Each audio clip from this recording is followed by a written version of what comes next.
بسم الله الرحمن الرحیم. افغانانو، عزیزانو، دوستانو، علماء کرام ټولو ته السلام علیکم ورحمت الله وبرکاته.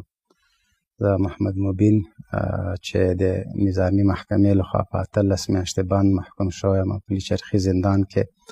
د 14 میاشتې بند وروسته د جناب علي قادر شیخ صاحب حفظه الله او د رئیس الوزرا حفظه الله د شفقت او مهربانۍ له مخې پاتې قید راته عفو سو او فی الحال خپل کور کې هم دا نظام ټول هغه اصولي مراتب ترسره کړي دي.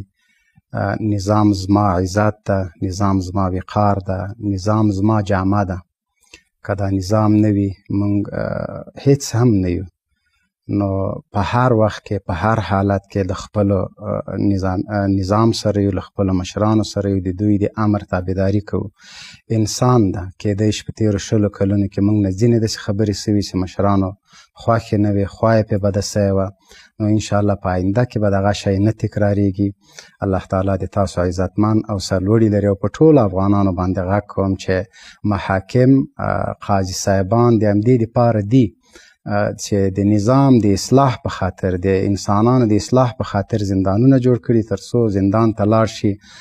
دا په دې معنا نه ده د نظام څپېړه ده، د پلار څپېړه ده، دا کوم عیب هم نه ده.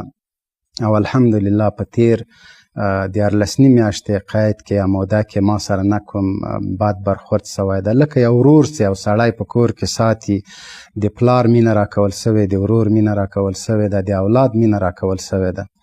او الحمدلله ښه ومه. د روحي حالت هم تاسو ته ښکارم چې نه کوم تغییر راغلی ده، نه کوم بیا هم د نظام تر څنګ. یو ټول افغانانو ته وایي چې له خپل نظام سره ودرېږئ. نظام زموږ حیثیت ده، زموږ وقار ده، زموږ جامه ده. السلام علیکم ورحمت الله وبرکاته.